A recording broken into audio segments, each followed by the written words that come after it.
안녕하세요. 저는 미국 주식으로 부자 되기 미주부라는 유튜브 채널을 운영하고 있고요. 뭐 책도 쓰고 있고 강의도 하고 있고 이것저것 하고 있는 사람입니다. 반갑습니다. 최근에 또 테니스 코트도 만드시고. 예. 제가 테니스 펜션을 네. 테니스를 워낙 좋아해서 네. 땅을 좀 샀어요. 네. 그래서 한 750평 정도 되는 땅을 사서 테니스 펜션을 지금 만들고 있는데 다 완공되면 제가 또 이렇게 토지 개발하면서 좀 겪었던 시행착오나 이런 것들도 좀 한번 정리해서 공유를 한번 드리도록 하겠습니다. 그쪽 부동산 투자에도 관심이 또 많이 있으실 테니까. 네. 테니스 쪽도 한번 유튜브로 한번 해보셔도 너무 좋을 것 같은데요. 예, 사실 저는 그걸 하고 싶어요. 네. 시장이 지금 많이 빠졌잖아요. 네. 그러니까 시장이 많이 빠지면은 사실 떠나는 분들이 많은데, 그러니까 사실 우리가 시장 빠졌을 때 뭔가 좀 더 공부하고, 좀 그래야 되는데, 아무래도 시장이 좋을 때는 유튜브 조회수 잘 나오고, 시장이 안 좋을 때는 좀 안 나오더라고요. 네. 많이들 안 보시나 봐요. 사실 반대로 돼야 되거든요, 원래는. 빠질 때 뭔가 더 공부하고, 뭔가 더 바빠지면서 우리가 또 기회를 잡아야 된다고 생각하거든요. 지금이 또 이제 그런 기회가 저는 왔다고 생각을 하고 있어서. 네. 그럼 진짜로 이번에 올해가 보면 1월부터 4월까지 정말 쉽지 않은 시기인 것 같은데. 특히 4월이 많이 빠졌죠. 그렇죠. 미주부님은 좀 어떠셨어요? 저 같은 경우는 사실 작년 말부터 조금씩 대비는 했었어요. 그러셨어요? 그래서 이제 작년 말에 이제 금리 인상에 좀 강한 종목들로 일부 좀 갈아타기도 했고. 그러셨구나. 그러니까 금리 인상이 되면 같이 좀 좋을 기업들도 좀 매수를 하기도 했고. 근데 저는 이제 기본적인 자산 배분의 메인은 이제 고성장주, 4차 산업혁명, 고성장주가 메인이긴 한데 일부 계속 좀 리밸런싱은 조금씩 하고 있었어요. 근데 이제 뭐 시장은 예측을 할 수가 없기 때문에 이렇게 빠질 줄 몰랐던 거죠. 그래요? 이렇게 빠질 줄 알았으면 더 많이 좀 갈아탈 걸 이런 생각도 뒤늦게 후회를 하지만 그래서 이제 현금 보유 비중이 중요한 것 같아요. 그 생각하셨던 것보다도 많이 빠졌나요? 그렇죠. 그러니까 특히 4월까지 이렇게 빠질 거라고는 사실 좀 예상을 못했는데 굉장히 많이 빠져서 제가 그 테니스 펜션 한다고 이제 올 초부터 땅 사고 뭐 하고 하느라고 이제 보유한 현금을 다 그쪽에 좀 쓴 상태여서 그 현금이 있었으면 제가 4월 말에 주식 자산으로 더 들어갔을 텐데. 그러세요? 더 제 기다리는 스타일이었으면 아마 들어갔을 거예요. 그러세요? 물론 이제 한꺼번에 들어가는 건 아니고 이제 분할 매수로 계속. 지금이 또 주식 자산을 늘릴 때다 이런. 왜냐하면 주식이 또 이렇게 한참 버블 수준의 꼭대기에 있을 때는 이제 매수를 하기 부담스럽잖아요. 오히려 이제 많이 빠질 때. 또 이제 개별 종목들 중에서도 특히 좀 밸류에이션이 저렴한 기업들 잘 분석을 해서 좋은 매수 기회로 삼는 게 사실 좋잖아요. 그래서 이제 빠지면 빠질수록 저는 좀 바빠지거든요. 할 만한 기업을 찾느라고. 그러면은 만약에 이제 현금이 있으시다고 하면 지금 이렇게 사기에 좀 적절한 그런 기업들, 조건들이 보이세요? 제 개인적인 생각이긴 합니다만, 일단은 앞으로의 성장성이 좋은 기업들, 그러니까 그 섹터들 위주로 일단 만약에 이제 본다면은 저는 한 2개 정도 섹터를 이제 보고 있어요. 그러니까 예를 들면은 첫 번째는 전기차 2차 전지 섹터. 그리고 두 번째가 반도체 섹터인데 제가 뒤에서도 보여드리겠지만 그 우리가 4차 산업혁명을 어떤 주제로 봤을 때 굉장히 많은 또 키워드들이 있잖아요. 제가 이렇게 로드맵으로도 정리를 하고 있는데 뭐 예를 들면 뭐 전기차나 자율주행, 뭐 인공지능 여러 가지 산업들이 있잖아요. 그러면 이 산업들이 한꺼번에 뭐 성장을 하냐 그건 아니거든요. 그러니까 우리가 지금 주식 투자를 어디다가 해야 되냐 그거를 만약에 본다고 하면 앞으로 한 2, 3년 동안 굉장히 큰 성장을 할 수 있는 섹터, 산업 이쪽인데 그걸 찾는 조건 중에 하나가 저는 그러니까 공급보다 수요가 훨씬 큰 그런 산업을 찾아보면 된다고 생각하거든요. 지금 공급보다 수요가 큰 산업들이 이제 제가 생각하기에는 전기차, 2차 전지, 그다음 반도체 섹터라고 보기 때문에 최근에 또 반도체가 많이 빠졌잖아요. 근데 시장은 장기적인 사이클보다는 단기적인 사이클에 많이 왔다 갔다 하기 때문에 지금 저는 개인적으로 반도체 섹터 많이 빠졌을 때가 아주 좋은 매수 기회라고 생각하고 있습니다.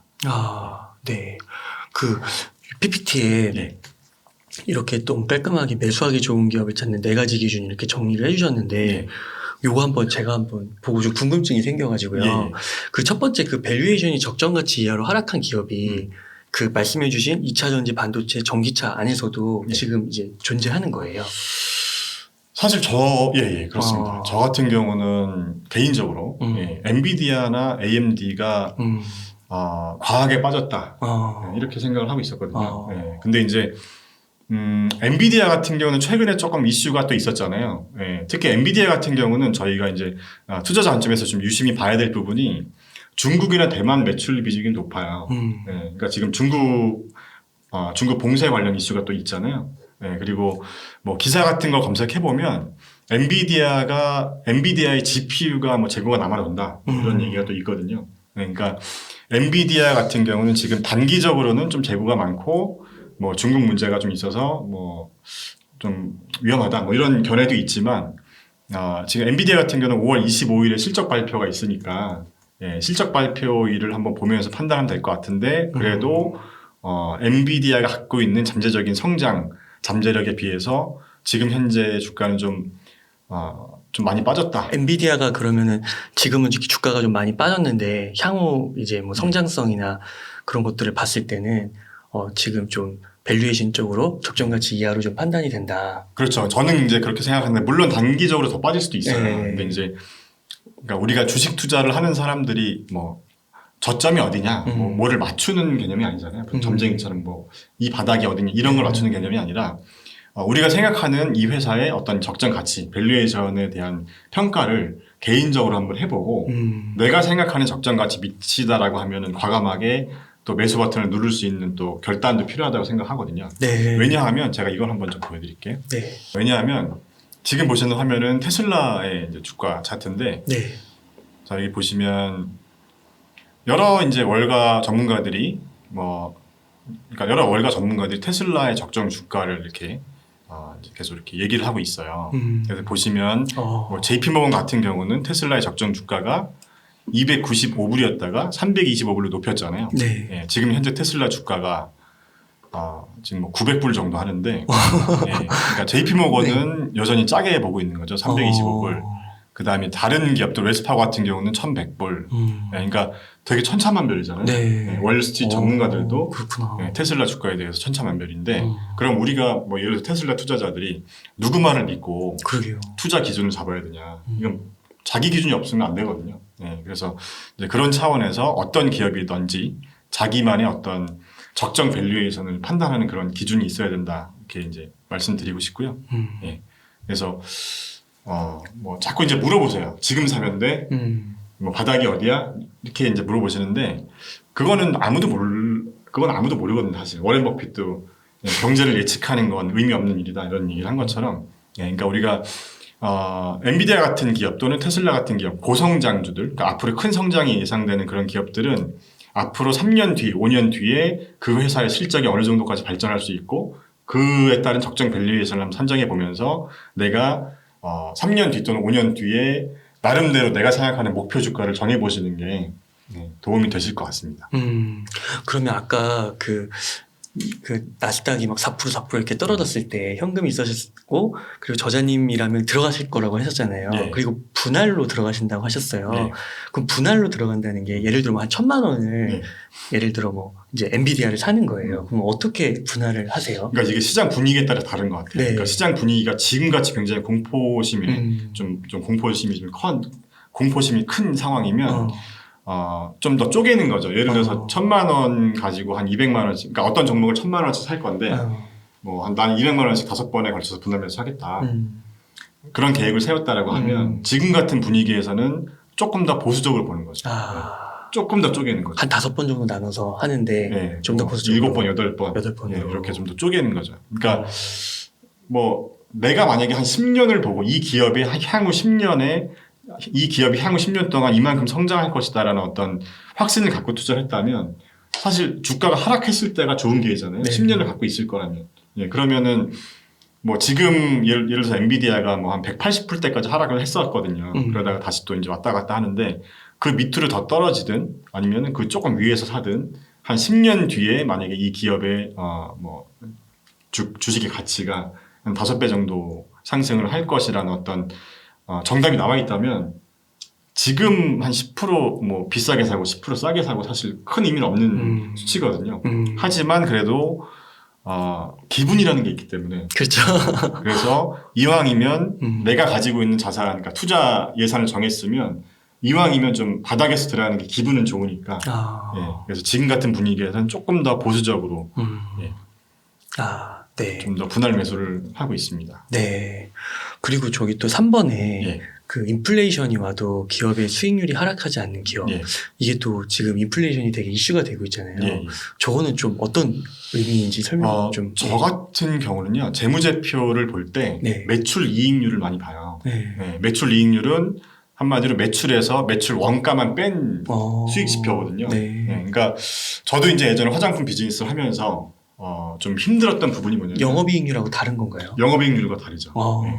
영업이익률은 쉽게 말해서 매출이익에서 판관비까지 뺀 게 영업이익이고요. 네. 네, 매출이익은 원가만 뺀 게 매출이익이죠. 네, 그러니까 매출이익이 안 좋은데 영업이익이 좋을 수는 없죠. 거의. 네, 일단 매출이익률이 좋아야 네. 그 다음에 판관비를 어떻게 쓰던 영업이익률이나 순이익률이 잘 나올 수가 있기 때문에 매출이익률이 좋다. 예, 여기서 말하는 기업의 수익률이 하락하지 않는 기업은 한마디로 인플레이션이 온다는 의미는 물건 생산 원가가 올라간다는 얘기잖아요. 네, 그러면 생산 원가가 올라가면 당연히 재무제표에서 매출이익률이 하락을 할 수밖에 없거든요. 그런데 이 가격 결정력이 있는 기업이라는 건 그 원가 상승에 대한 부분을 소비자한테 전가할 수 있는 거죠.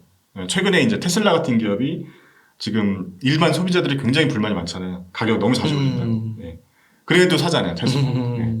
그래서 지금 같은 인플레이션 시기에는 이제 여러분들이 만약 개별 종목에 투자를 하고 있다면 매출이익률 한번 체크를 해보시는 게 중요하거든요. 지금 보시는 화면이 엔비디아의 손익계산서인데요. 네. 지금 여기 그로스 프로핏, GP, 얘가 엔비디아의 매출 이익률이에요. 그래서 이렇게 보시면은 과거부터 이게 연도별 재무제표니까 여기를 쭉 보시면 지금 10년 전쯤에는 한 52% 정도 하다가 지금은 64.9% 위로 올라갔네요. 계속 상승하고 있잖아요. 이 의미는 엔비디아가 제품 생산 원가를 낮추거나 아니면 납품 단가를 올리거나 이런 것을 하기 때문에 매출 원가율이 낮아지고 매출 이익률이 좋아지는 거거든요. 그러니까 가격 결정력이 있는 거네요. 그렇죠. 오히려 좋아지고 있잖아요. 네, 그러니까 지금 아까 말씀드린 게 인플레이션이 와도 이런 매출 이익률이 하락하지 않고 오히려 좋아지는 기업이 있다면 아주 훌륭한 기업이다 이렇게 말씀을 드릴 수가 있고 네. 제가 예전에 화장품 사업을 하면서 굉장히 뼈저리게 느꼈던 게 화장품 비즈니스가 또 경쟁이 굉장히 치열해졌어요. 네, 제가 이제 사업을 한 16년을 했는데 그러면은 브랜드력이 있는 세계적인 기업들, 예를 들면 SK2나 뭐 에스티로나 이런 세계적인 기업들은 가격이 굉장히 높잖아. 네. 근데 이제 중소 화장품 브랜드들은 가격적인 메리트가 있어야 또 소비자가 이제 구매를 하고 뭐 해외 거래처들도 그러니까 공급 그 생산 원가가 좀 낮아야 또 아무래도 대형 브랜드들은 사람들이 많이 찾지만 마진 폭은 적고 그러니까 유통업자 입장에서 저희 같은 좀 중소 브랜드들은 브랜드 인지도는 상대적으로 낮지만 마진 구조가 좋기 때문에 저희 같은 브랜드도 같이 이제 할 수가 있는 그런 구조가 되는 거잖아요. 네. 그런 만큼 이제 어떤 뭐 이런 인플레이션 문제가 와서 저희도 생산 원가가 올라가면 그거를 그대로 소비자나 아니면 저희 이제 거래처한테 올릴 수가 없어요. 우리가 생산 원가가 올라가서 조금만 공급 단가를 높이겠습니다. 그러면 안 해요. 이런 식으로 나오니까. 예, 그러니까 이제 이런 가격 결정력이 있는 기업들은 굉장히 기술력이 뛰어나거나 본인만의 브랜드력이 있거나 예, 그 둘 중에 하나가 있는 기업이다 이렇게 볼 수가 있는 거죠. 그렇구나. 가격 결정력이 있으면 인플레이션 이런 거에도 흔들리지 않을 수 있군요. 근데 그걸 뭘로 보냐면 매출이익률로 본다는 거죠. 매출이익률. 네. 너무 감사합니다. 너무 좋은 꿀팁인 것 같습니다. 그 다음에 이제 공급보다 수요가 큰 산업 그 중에서 요즘 많이 보셨겠지만 요즘 반도체 공급 부족 얘기 많이 있었고요. 네. 그다음에 제가 기사를 하나 보여드릴게요. 지금 전기차가 굉장히 많이 대중화되고 있잖아요. 네. 그래서 전기차에 들어가는 이제 핵심 원료 중에 이제 배터리에 가장 많이 들어가는 원료 중에 하나가 리튬이잖아요. 네. 그러면 지금 이 기사를 보시면 2023년까지 수급이 빡빡하고 2024년부터는 공급이 부족해진다. 그러니까 수요가 많아진다는 거잖아요. 그래서 이 그래프 요 그래프를 한번 보시면 지금 이 오렌지색이 수요고 네. 파란색이 공급이에요. 네. 그래서 지금 2021년까지는 그래도 어느 정도 수요와 공급이 맞았는데 균형이 2022년부터 계속 이 격차가 벌어지고 있어요. 그러네요. 그러면 우리가 공급보다 수요가 커지는 산업에 투자를 해야 되는데, 자, 그럼 우리가 어디다가 투자를 해야 되냐? 라는 걸 생각해 봤을 때, 그럼 전기차에 투자하면 되나? 이렇게 생각할 수도 있거든요. 자, 그런데,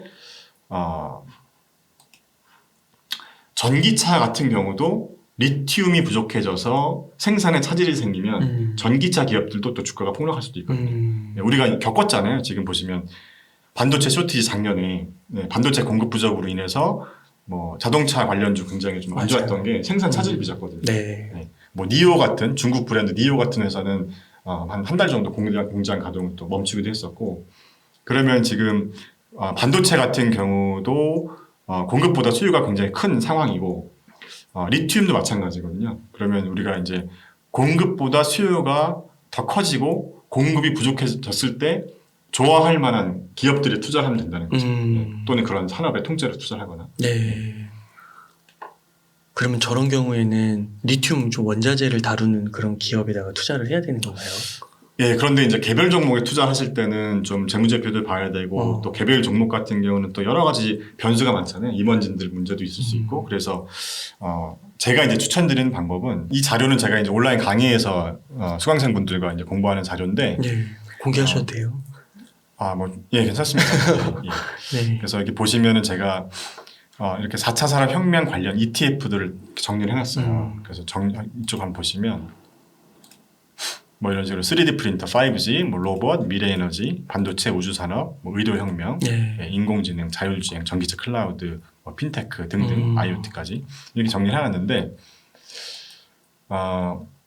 개별 종목에 투자하시는 것보다는 이런 관련 산업에 이 관련 섹터, 이 ETF에 투자하시는 게 일반 투자자분들은 더 좋은데, 그러면 지금 이 ETF를 다 사야 되나요? 이런 생각을 하실 수 있잖아요. 그래서 제가 이제 여기 1년 수익률과 3년 수익률을 가져왔어요. 네. 그래서 여기 보시면은 중간에 빨간색이 S&P 500이에요. 스파 ETF. 시장. 예. 그래서 3년 수익률이 높은 순으로 정리를 했을 때 이 시장의 수익률을 이긴 섹터가 어디냐, 이거를 좀 쉽게 구분해 보실 수 있게 제가 이제 만든 거거든요. 그래서 3년 수익률로 높은 섹터가, 그러니까 S&P 500 시장을 이긴 이 섹터가 지금 미래에너지 쪽, 태양광이나 미래에너지 쪽이 있었고, 그 다음에 전기차, 반도체, 미래에너지 또 있죠. 네. 그 다음에 자율주행, IoT까지 이렇게 있는데, 지금 제가 말씀드렸던 전기차, 자율주행, 전기차 자율주행에 당연히 배터리 산업도 포함이고요. 그 다음에 이제 미래에너지, 태양광, 이런 쪽이 S&P 500을 이겼다는 거죠. 최근 3년 동안. 네. 그러면 우리가 이제 이런 4차 산업혁명이 앞으로 굉장히 성장하는 산업에 이제 투자를 해야 되는데, 여기 보시는 것처럼 앞으로 이런 산업들이 다 성장하는 산업은 맞는데 그 순서가 있다는 거죠. 예, 그러면 지금 여기도 보시는 것처럼 뭐 한 예로 3D 프린팅을 한번 예를 들어볼게요. 3D 프린팅의 시장 성장 전망을 보면 지금 현재 우리가 2022년에 있잖아요. 예, 다른 산업보다는 미미하네요. 아직은 미미한 거죠. 한 2028년 정도는 돼야 이 성장성이 굉장히 가파라지는 거죠. 그래서 지금 이 표에서도 보면요, 3년 수익률로 보면 지금 3D 프린팅에 투자하는 ETF가 PRNT라는 ETF가 있는데, 얘는 이제 아크 인베스트죠. 3년 수익률이 다른 섹터보다는 지금 하위권에 있잖아요. 그러네요. 그만큼 아직 이 산업은 좀 우리한테는 좀 멀리 있다, 이렇게 볼 수도 있고, 그 다음에 이제 맨 마지막에 있는 이 4차 산업혁명 ETF 중에서 맨 마지막에 있는 거 보면 우주산업, UFO나 뭐 ARKX 만들어져 얼마 안 됐지만 지금 1년 수익률도 마이너스 20%, 마이너스 23%. 그러니까 앞으로 유망한 산업은 맞지만 아직은 아니라는 거죠. 그러니까 우리가 이 중에서 만약에 투자 순서를 잡는다고 하면 저는 이제 개인적으로 이렇게 뭐 1년 수익률 또는 2년, 3년 수익률을 보면서 좀 종목을 선별해 보는 것도 방법이 되지 않을까 생각합니다. 왜냐하면 지금 현재의 주가는 앞으로 1, 2년 정도 어떤 기대감이 반영되어 있는 거잖아요. 네, 그렇다라고 봤을 때 지금 최근에 한 1년에서 3년 수익률을 보면 앞으로 어떤 산업에 대한 기대감이 좀 더 있는지 이렇게 정리를 해보면서 판단할 수가 있다는 거죠. 그러니까 뭐 이게 이런 방법도 있다 이렇게 이해했으면 될 것 같습니다. 그러니까 이게 시장 평균을 지금 예를 들어서 저기 TAN 같은 경우는 3년 수익률이 162%나 돼서 이런 거는 좋다고도 볼 수 있지만 이게 너무 또 비싸진 거 아니야? 이런 생각을 또 할 수도 있을 것 같은데 1년 수익률을 보면 또 마이너스 13%라서 그렇죠. 탄도 한번 보면요. 지금 괜찮은 많이 빠졌어요. 그러니까 또 괜찮은 것 같기도 하고. 지금 보시면 5년으로 보면은 지금 최근에 많이 빠졌는데도 굉장히 지금 수익률이 좋은 거잖아요. 2021년까지 굉장히 좋았다가 조정을 많이 받았어요. 그러니까 이렇게 이제 개별 종목이 아니라 앞으로 굉장히 유망한 뭐 섹터나 앞으로 유망한 산업 같은 경우에 이렇게 통째로 투자를 하는 게 가장 안전한 방법인데 지금 이런 굉장히 수익률, 3년 수익률이 좋은 종목도 조정을 많이 받았다는 거죠. 그럼 미주부님 같은 경우는 예를 들어 요거 TAN하고요. 아까 뭐 아크 그 주식 두 개를 만약에 우주산업, 아크X 이런 거를 이렇게 비교한다고 했을 때는 어떤 걸 사실 것 같으세요? 아크X는 이제 마이너스고 저거는 이제 고점에서 조금 떨어진 거고. 저 같은 경우는 이제 이런 걸 제가 공부를 해봐요. 제가 여기 보여드린 것처럼 앞으로 이 섹터별, 산업별 시장 전망 자료들을 먼저 공부를 좀 해보거든요. 그래서 앞으로 한 2, 3년 동안 좀 규모가 커지는 그런 시장 그런 것들을 먼저 공부해보고 그 다음에 이제 투자 여부를 결정하는 편이에요. 그래서 지금 방금 보여드린 것처럼 뭐 메타버스 쪽도 그렇고 뭐 5G도 그렇고 3D 프린팅도 그렇고 다른 우리가 그냥 눈으로 봐도 이렇게 이제 이 기울기가 보면 좀 뒤로 갈수록 가파라지잖아요. 그렇기 때문에 뒤로 갈수록 가파라지는 산업은 굳이 지금 투자할 필요는 없지 않냐는 거죠. 앞으로 한 3, 4년 뒤에 투자해도 충분히 괜찮을 거라고 보고 그러면 당장 투자해야 될 것은 우리가 당장 성장하는 그런 쪽들. 지금 뭐 인공지능, 전기차, 뭐 배터리, 충전소도 이제 전기차가 많아지면 당연히 충전소 인프라도 많이 필요하기 때문에 전기차 충전소도 마찬가지고요. 그래서 이런 이 산업의 성장 속도, 이런 평균 성장률 같은 것들을 보는 연평균 성장률 같은 것들을 본다는 거죠. 그래서 그런 것들을 보면서 이런 자료, 이런 보조 자료도 같이 보고 판단해 보는 거고, 그 다음에 최종적으로 이제 기술적 분석은 최종적으로, 그러니까 기술적 분석이 메인인 분들은 이제 트레이딩 하시는 분들이 기술적 분석을 많이 보시잖아요. 근데 이제 이렇게 저처럼 좀 장기 투자, 그러니까 주식 자산 개념으로 계속 좀 주식 자산을 늘려가는 그런 투자자 입장에서는 어떤 섹터가 많이 앞으로 성장할 것인지, 그러니까 앞으로 2, 3년, 그러니까 2, 3년 단위로 끊어서 생각하시면 좋을 것 같아요. 그래서 제가 이제 이런 자료를 한번 보여드린 거거든요. 3년 수익률이 높은 기업과 낮은 기업이 극명하게 딱 갈리잖아요. 핀테크 쪽도 지금 하위권에 있는데 이게 이제 만약에 3년 뒤에는 이 순위가 바뀔 수가 있다는 거죠. 3년 수익률. 미주부님께서는 개별 종목하고 ETF랑 둘 다 하시나요? 그렇죠. 비중은, 그러니까 저 같은 경우는 개별 종목 비중이 조금 더 높은 편이긴 한데 그 이유는 당연히 시장 수익률을 이기고 싶은 욕심도 있고, 저 같은 경우는 또 거의 전업 투자자라고 볼 수 있기 때문에 공부할 시간이 많이 있으니까 그만큼 개별 종목의 비율이 큰 편인데, 일반 주식 투자하시는 분들은 100% ETF로만 해도 충분히 시장을 이기는 투자를 하실 수 있다고 생각합니다. 뭐 투자의 정답이 있는 건 아니니까요. 최근에 이제 또 시장이 많이 빠지면서 이런 좀 검증된 자산 배분 전략들을 한번 공부해 보시는 것도 좀 저는 좋을 것 같아요. 그래서 지금 여기 보이시는 이 화면은 PAA라는 이 자산 배분 전략인데, 동적 자산 배분 전략인데, 뭐 50년 연평균 복리 수익률이 한 11.8% 정도 됐다고 하고, MDD 고점 대비 한 13% 정도. 별로 안 높네요. 그러니까 아무래도 좀 방어적인 그런 자산 배분 전략인데, 여기 보시면은 뭐 꼭 이걸 하시라는 게 아니라, 지금 이 자산 배분 전략에 대해서 간단하게 설명드리면 이렇게 12가지 자산이 있어요. S&P 500이나 뭐 나스닥, 뭐 미국 소형주, 유럽 주식, 일본 주식, 뭐 개발도상국, 뭐 리츠, 금, 원자재, 뭐 하이리 채권, 회사채, 미국 장기채, 이런 식으로 12개 자산의 1년 이평선을 계산을 해서 현재 얼마나 마이너스냐, 그거에 따라서 이 IF라는 안전자산으로 이제 도망가라. 쉽게 말해서 이제 이런 전략이에요. 근데 이렇게만 보면 좀 헷갈리시잖아요. 그래서 이제 이 날짜를 지정을 하면 현재 우리가 이 날짜에 우리가 어떻게 했었어야 되는지를 알 수 있거든요. 그래서 여기 보시면 2022년 1월 1일에는 지금 여기 보시면 여기 각 자산별 수익률이 나와요. 네. 그래서 이 6개 자산에 이렇게 나눠서 분산 투자를 해라라고 이제 얘기를 하고 있었던 거고요. 가장 최근으로 한번 제가 날짜를 바꿔볼게요. 6개면 빨간색인 건가요? 그렇죠. 예. 노란색인 거. 빨간색. 예. 여기 지금 숫자가 있는데 0이 아닌 숫자가 있는. 예. 그래서 2022년 1월 1일 기준으로는 S&P 500, 그다음에 나스닥, 그다음에 미국 소형주 IWM, 그다음에 유럽 주식, 그다음에 리츠, 원자재, 미국 중기채 이렇게 나눠서 매수를 그러니까 자산 배분을 해라 이렇게 얘기를 하고 있고 날짜를 제가 지난달로 한번 바꿔볼게요. 4월 1일 많이 빠졌잖아요. 네. 네.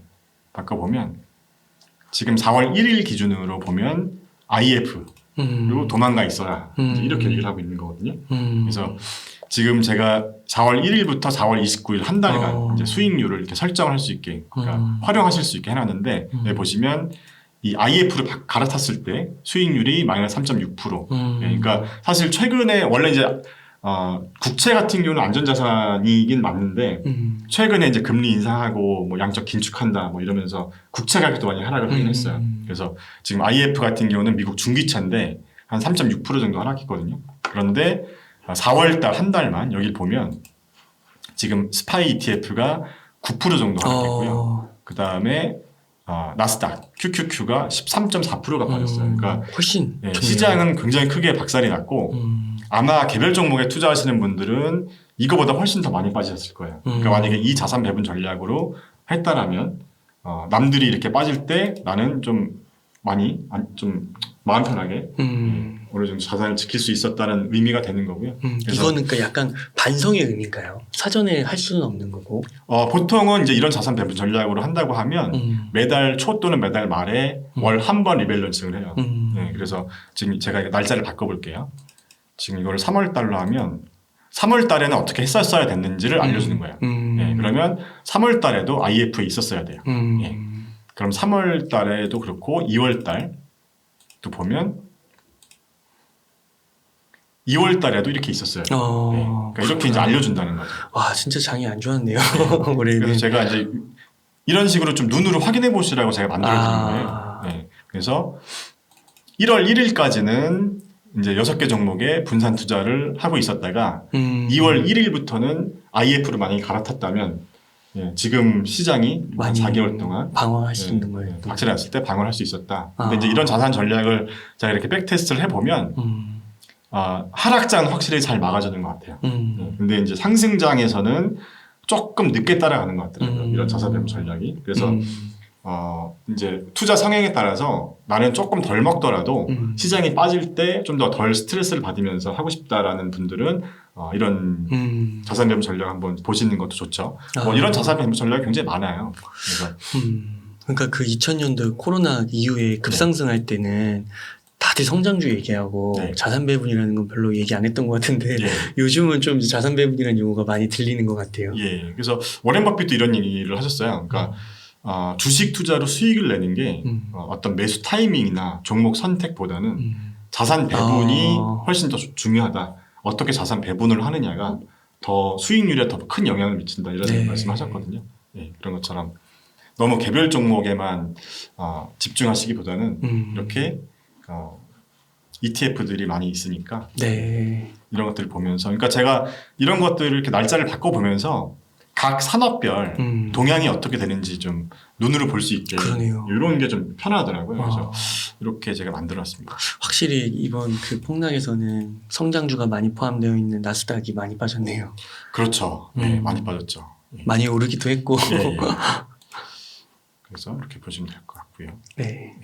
제가 지금 그 수익률 순으로 정렬한 거거든요. 그래서 요 중간이 S&P 500이에요. 보라색이. 그래서 요 보라색보다 위에 있는 애들은 시장을 이긴 애들이고 여기 지금 밑에 있는 애들 얘네들은 S&P 500보다 못한 애들이에요. 그래서 방금 전에 엑셀로 보여드린 것처럼 뭐 5G나 클라우드나 뭐 로봇, 뭐 인공지능, 3D 프린팅, 그 다음에 뭐 우주 산업 이런 쪽 산업들은 아직까지는 우리에게 피부로 와닿게 시장이 좀 파괴적으로 성장하는 산업이 아직은 아니라는 거죠. 앞으로 성장할 건데 네. 우리가 이제 주식 투자로 돈 벌기 위해서는 앞으로 한 2, 3년에 굉장히 파괴적으로 성장할 수 있는 산업에 투자를 해야 되는데 그런 산업이 이제 아까 말씀드린 것처럼 전기차, 2차 전지, 반도체 쪽이 아닐까 하는 생각을 하고 있다는 거고요. 그러니까 이게 이렇게 이해될까요? 4차 산업혁명의 예. 종류 분야가 되게 다양한데 예. 지금 이 결과적으로 봤을 때 많이 떨어진 거는 예. 좀 먼 미래고 네. 이 위에는 그래도 가까운 미래라서 네. 이제 이쪽은 수익률이 좀 좋았고 밑에는 너무 먼 미래니까 예. 사람들이 별로 안 살 그렇죠. 거고. 네, 지금 이 화면도 보시면 네. 아까 이제 리튬 수요가 굉장히 많아질 것이다. 예, 수요와 공급의 불균형이 깨질 것이다 이런 말씀드렸잖아요. 그래서 여기 보시면은 그러니까 전체 리튬 산업 중에서 그러니까 전체 리튬을 어떤 사람이 많이 쓰는지를 보여주는 자료인데 2008년까지만 해도 전기차 비중이 작았잖아요. 근데 지금 현재 2022년에는 전체 리튬 절반을 이제 전기차가 쓰고 있고 2025년이 되면 전체 리튬의 64% 정도를 전기차가 쓸 것으로 지금 예상을 하고 있다는 거죠. 산업용은 엄청 줄어드네요. 예. 와, 그러니까 지금 전기차 비중이 굉장히 커지기 때문에 네. 이쪽 산업은 앞으로 폭발적으로 성장할 수밖에 없는 산업이기 때문에 우리가 앞으로 한 3년 정도를 놓고 본다고 하면 이쪽 섹터에 반드시 투자를 해야 되지 않을까. 혹시 그 미주부님 그 ETF 중에서 이 전기차 관련해서 차이나 전기차 혹시 아시나요? 예.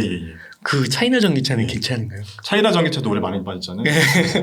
차이나 전기차도 네. 저는 장기적으로 봤을 때는 좋다고 보는 게 그러세요? 아마도 올해 빠진 이유가 뭐 중국 정부 맞아요. 여러 가지 뭐 정책적인 부분도 있고 뭐 지원금 문제도 조금 있는 것 같아요. 예, 중국의 전기차 지원금 끊는다. 정책이 좀 조금씩. 바뀌면서 좀 뭐 실망 매물이 있는 것 같기도 하지만 그냥 이 시장 규모를 봤을 때, 이 수요를 봤을 때는 중국 전기차는 앞으로 중국 정부에서 계속 어떤 나라보다도 빠르게 지금 바뀌고 있잖아요. 중국 전기차 시장이. 네, 그래서 저 같은 경우는 이 중국 전기차 그 ETF를 연금저축 계좌에서 하고 있어요. 하세요. 네. 네. 그래서 저는 이제 매년 400만 원씩만 연금저축 앞으로 한 10년, 20년 보고 그래서 매년 400만 원씩만 계속 투자를 할 건데 그 중에 이제 그 중국 전기차 관련 ETF도 들어 있거든요. 그러시군요. 네. 그러니까 지금 물론 좀 많이 빠지긴 했지만 그 미주부님이라서 미국 주식만 할 줄 알았는데 중국도 하시는군요. 네. 그 보통 이제 전기차 좀 얘기하면 좀 유명했던 게 LIT인가요?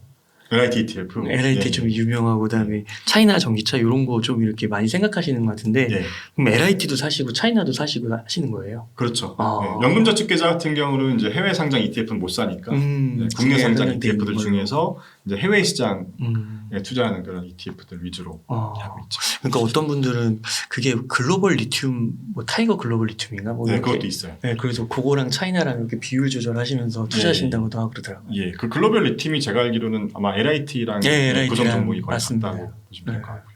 예. 그러시군요.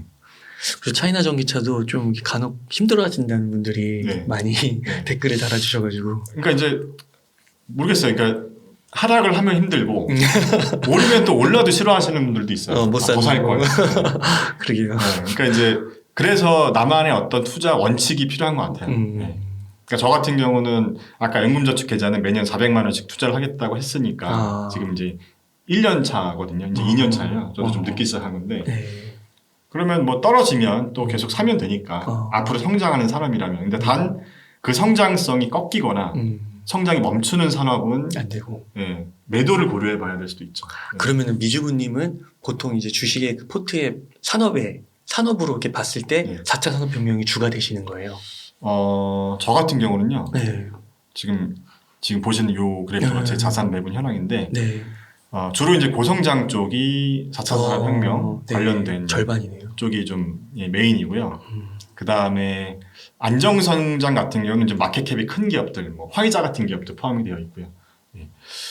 그렇게 되어 있고 최근에 이제 제가 이제 PAA 자산 배분 전략을 전체 포트의 한 5% 정도로 했다가 4월달에 좀 자산이 많이 빠지면서 이 PAA 쪽에 있는 IF를 좀 매도를 하고 다시 많이 하락한 기술주를 조금 더 굴기 시작했어요. 그 국채 매도하시고. 예, 그래서 5%였다가 다시 좀 줄고 있는데 뭐 지나고 나서 좀 복귀를 해보면 조금 성급한 그런 생각이 좀 하지만 어쨌든 네. 길게 보고. 근데 이제 저는 그런 게 중요한 것 같아요. 이게 우리가 주식 투자하면서 계속 이런 것들을 이렇게 복귀해 나가면서 계속 시행착오를 겪고 뭔가 깨닫고 반성하고 그러면서 뭔가 우리 내공이 계속 쌓여진 거라고 생각을 해요. 네. 그러니까 뭐 얼마 빠졌네, 뭐 속상해 이런 게 아니라 내가 뭘 실수했을까, 내가 시간을 다시 되돌리면 나는 어떻게 할 것인가. 바둑둘 때도 그렇게 하잖아요. 네. 네. 프로 기사들도 다 복귀해 보면서 이때 여기서 이렇게 뒀었어야 된다. 맞아요. 그런 것처럼 아까 그거 너무 좋은 것 같아요. 그 정리해주신 표, 시트.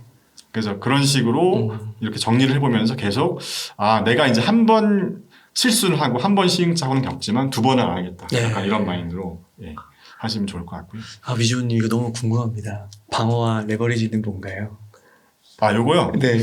요거는 제가 TQQQ를 최근에 이제 많이 빠져서 조금 샀어요. 제 목표는 TQQQ랑 지금 이제 SOX 반도체 채널인데 저는 이제 전체 자산에서 5%까지만 5% 이내로 하려고 이제 했는데 이게 또 계획대로 안 되더라고요. 시장이 자꾸 빠지니까 자꾸 이렇게 손이 가더라고요. 그래서 여기서 늘리면 안 될 것 같아요. 그래서 지금 제가 생각하는 방어 자산이 6.6%, 지금 PA도 방어 자산이죠. 그래서 지금 한 9% 정도 되는데 좀 더 이쪽 안전 자산 비중을 올해는 좀 늘리는 게 좋을 것 같습니다. 방어라고 하면은 이거는 뭐 금융이나 뭐 이런 쪽인가요? 가장 확실한 건 일단 현금이 될 수도 있고, 네. 그 다음에 제가 이제 방어 자산들로 좀 많이 언급되는 종목들을 좀 정리를 해놨는데, 지금 대표적인 그 인플레이션 방어로 이제 좋은 게 이제 원자재 쪽이잖아요. 지금 DBC 같은 경우가 원자재 ETF예요.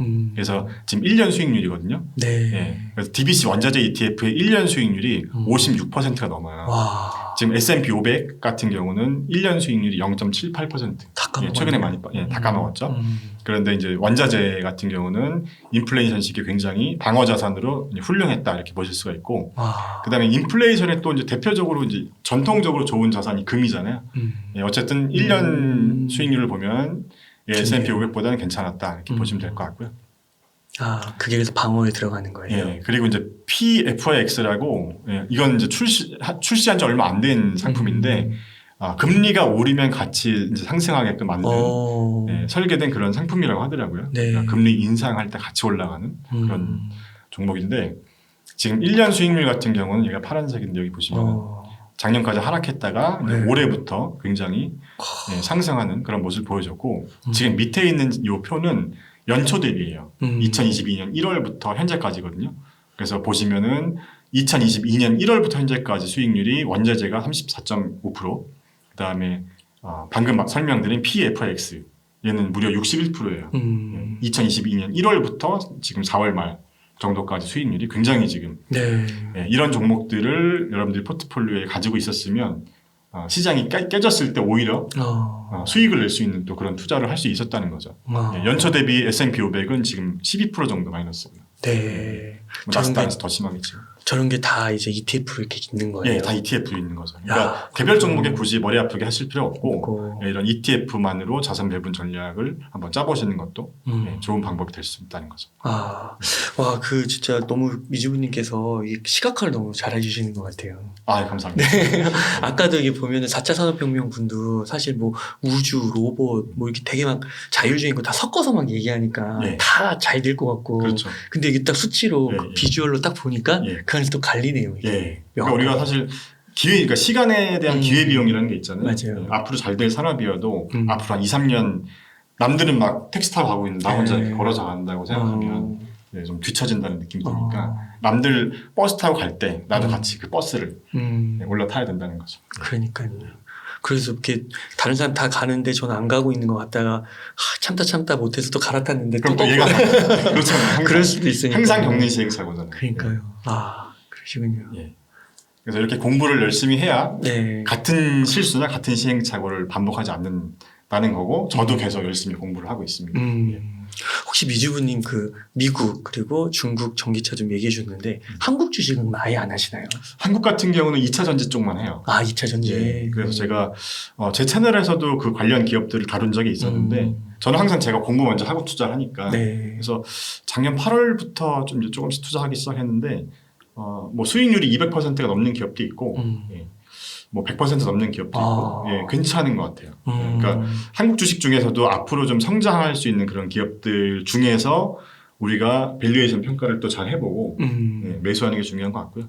대부분의 일반 주식 하시는 분들은 유망한 기업들은 또 잘 아시는데 같이 이 밸류에이션 평가를 잘 못하세요. 그래서 좀 비싼 가격에 많이 사셔서 지금 최근에 많이 하락하면 예, 이거 좋다며 이러면서 이제 네. 누군가를 원망하기도 하죠.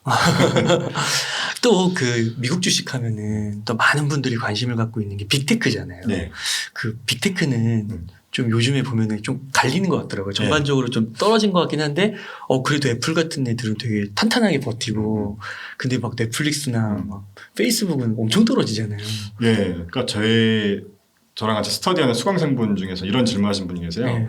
한 2달 전에 넷플릭스랑 페이스북 메타 많이 하락했는데 지금 좀 저점 매수 담아도 구간일까요? 네. 네, 그런 질문을 저한테 하셨었는데, 네. 그러니까 뭐 고점 대비 30%가 빠졌냐, 40%가 빠졌냐, 저는 그게 중요하진 않아요. 그러니까 개별 종목에 투자할 때는 왜냐하면 지금 제가 이렇게 좀 정리를 요건 그냥 별도 자막으로 띄우셔도 될 것 같은데, 네. 예, 저는 이제 개별 종목에 투자할 때는 좀 이런 부분을 많이 보거든요. 예를 들면 그 기업의 비즈니스 구조가 다른 기업의 이해관계에 영향을 받는 구조냐, 저는 이걸 봐요 먼저. 두 번째로 시장 점유율 1위를 하고 있는 기업이냐 또는 1위에서 위협을 받고 있는 상태냐. 그 다음에 세 번째로 그 기업이 속해 있는 섹터가 경쟁이 치열하냐. 네 번째로 이건 제가 사업하면서 투자자분들한테 많이 받았던 질문인데, 이 기업이 아니면 안 되는 무언가가 있는가? 이 기업이 아니면. 그러니까 제가 이제 이렇게 투자 PT를 할 때 투자자분들이 막 물어보세요. 제가 왜 대표님 회사에 투자를 해야 되죠? 또는 대표님 회사가 아니면 안 되는 뭔가가 있나요? 대표님의 화장품이 없으면, 이 세상에 없으면 안 되는 뭔가가 있나요? 네, 그럼 사실 저는 우리 화장품 없어.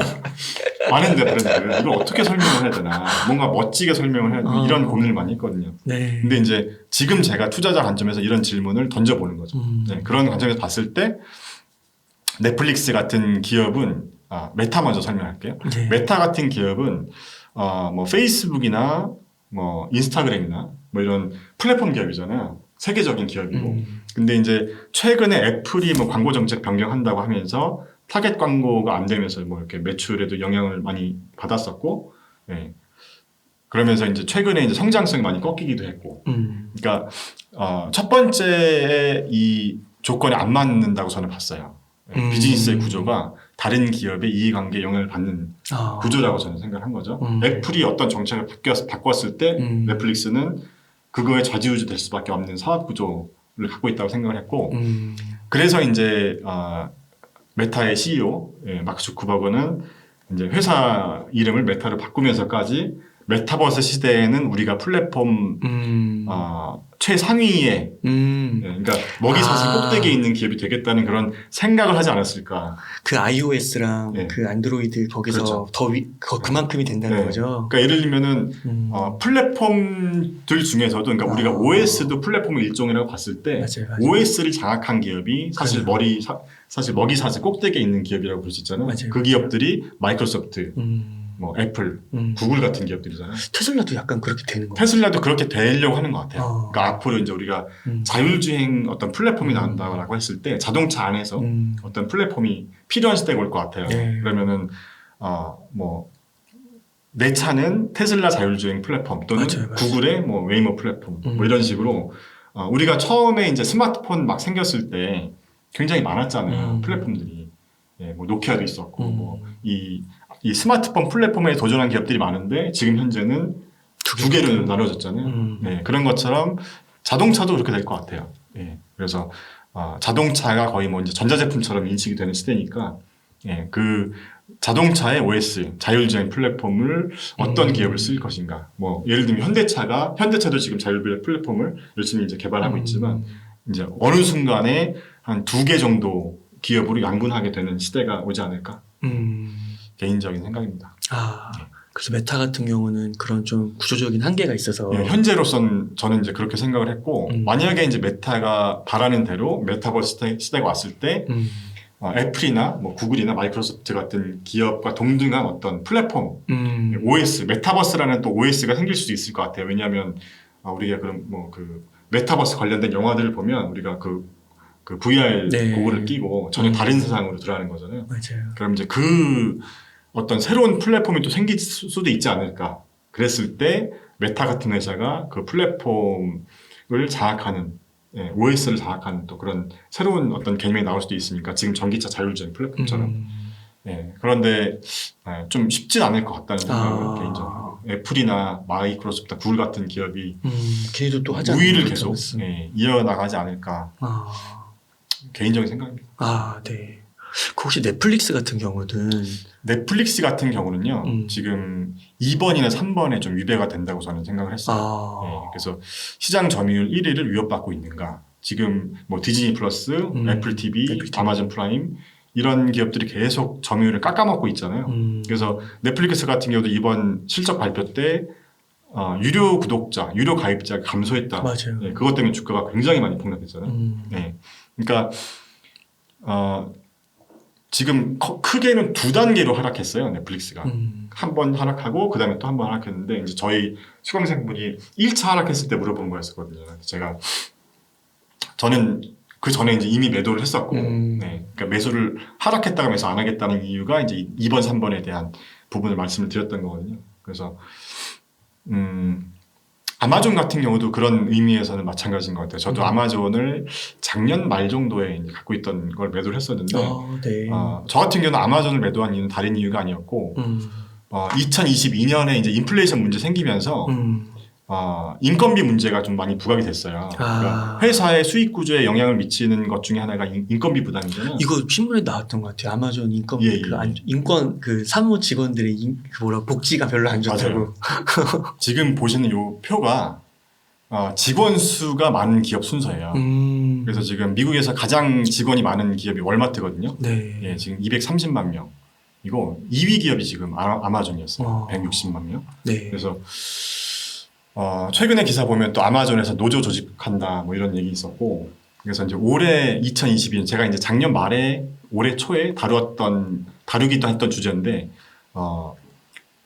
고용 인력이 많은 회사는 올해 조금 위험할 수도 있다. 왜냐하면 인플레이션 오고 인건비 상승으로 인해서 회사의 수익성이 좀 과거보다 안 좋아질 수 있기 때문에 그래서 그 중에 이제 아마존이 이제 있었기 때문에 저는 작년 말 정도에 이제 아마존을 매도를 했던 것 같아요. 근데 이제 1분기 실적이 잘 나오면서 잠깐 올랐었잖아요. 그러다가 최근에 다시 빠졌잖아요. 14% 빠졌어요. 그래서 이런 단기적인 어떤 주가 흐름에 뭐 일희일비할 필요는 없다는 거죠.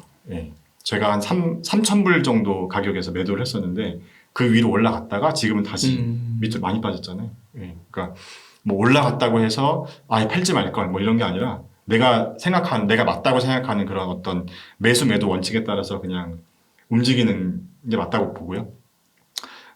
어떤 분은 이제 이렇게 얘기를 해요. 나는 원칙이 있는데 나는 20% 상승하면 매도하는 원칙이 있다. 그리고 20% 마이너스면 손절하는 원칙이 있다. 그건 원칙이 아니고요. 제가 말하는 원칙은 내가 생각하는 어떤 그 기업을 보는 어떤 관점. 그런 원칙. 그래서 뭐 예를 들어서 테슬라에 투자하는 이유가 나는 전기차 시장 점유율 1위이기 때문에 투자한다. 그럼 만약에 1위를 뺏기면 어떻게 할 것인가. 그럴 때는 매도를 고려할 수도 있다. 이런 게 이제 투자 원칙인 거죠. 뭐 테슬라로 수익이 100%고 200%고 나는 300%가 되면 팔 거야. 뭐 이런 것보다는 앞으로 계속 성장할 것인가. 이런 것들을 봐야 된다는 거죠. 네. 이게 빅테크 가운데서도 이게 조금씩 이제 주가에 같이 가는 것 같았는데 이제 좀 갈리는 것 같습니다.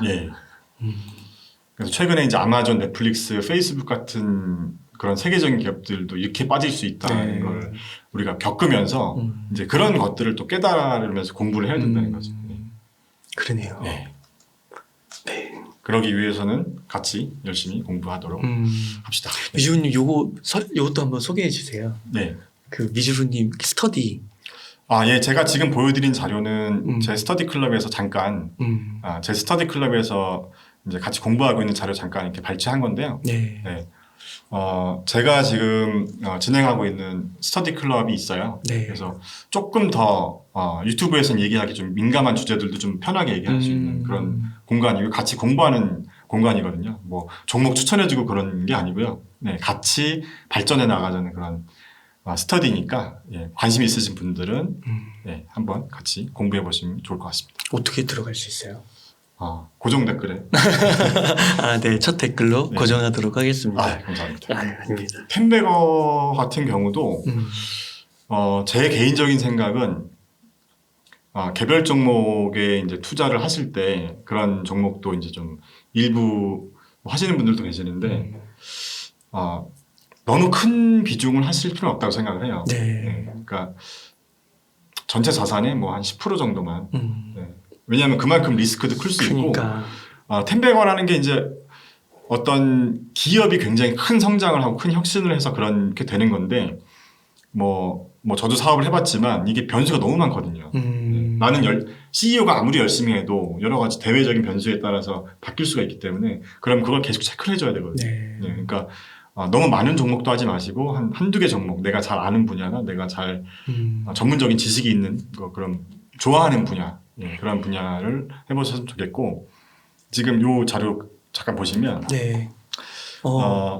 이 72 법칙이라고 있어요. 네. 그래서 내 자금, 내 자산이 2배가 되는데 걸리는 이제 계산법인데 72에 연수를 나눴을 때 만약에 5년을 나누면 연 복리 수익률이 14.4% 정도가 되면 5년 동안 5년 만에 내 자산이 2배가 되는 거고, 그다음에 이걸 바꿔보면 3년 만에 만들고 싶다 그럼 3년을 넣어보면 24%, 연 복리 수익률 24%를 만들면 3년 만에 자산이 2배가 될 수 있다는 거거든요. 네. 그러니까 우리가 한 15% 정도만 한다고 해도 연 평균 수익률 15%만 한다고 해도 굉장히 훌륭한 거거든요. 네. 지금 제가 이렇게 한번 넣어봤는데 초기 투자금 1,000만 원에 연 복리 수익률 15%, 그다음에 매달 100만 원씩 20년을 투자하면 어떻게 됐는지 계산을 해보니까 투자 완금은 초기 투자금 1,000만 원, 그다음에 이제 20년간 투자한 돈이 2억 4천, 그래서 총 2억 5천이에요. 투자 원금이. 네. 그런데 연 평균 15%씩만 수익을 내봐도 총 금액이 거의 한 17억 원 정도가 되거든요. 그렇구나. 그러니까 우리가 텐베거 종목에 너무 비중을 둘 필요는 없다는 거죠. 안정적으로 이 정도만 해도 충분히 경제적 자유를 이룰 수 있는 목표 수익, 목표 금액에 도달할 수 있기 때문에 보통 그 설문조사를 해봤을 때 한 50대 정도의 은퇴를 하고 싶고, 은퇴 당시에 은퇴에 필요한 은퇴 자금으로 한 15억 정도 내외를 얘기를 했다고 해요. 그러면 이제 달성되네요.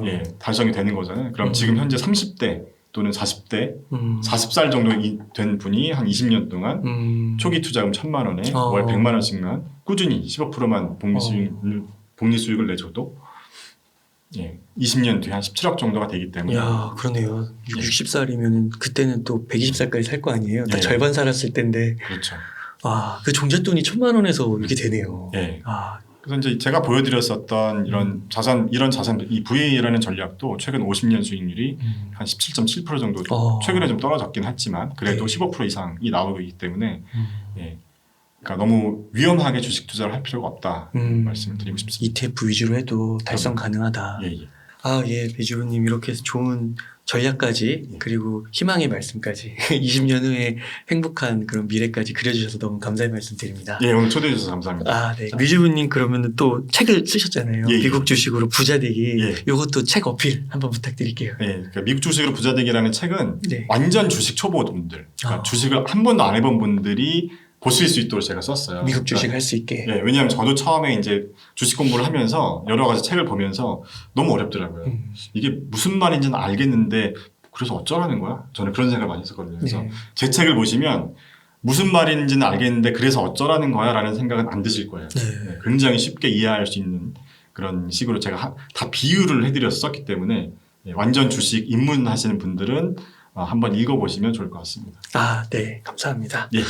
이렇게 해서 미국 주식으로 부자 되기의 저자이신 미주부님을 모시고 이야기를 나눠봤습니다. 긴 시간 동안 유익한 인사이트 많이 나눠주셔서 감사의 말씀드립니다. 오늘 고생 많으셨습니다. 감사합니다. 감사합니다.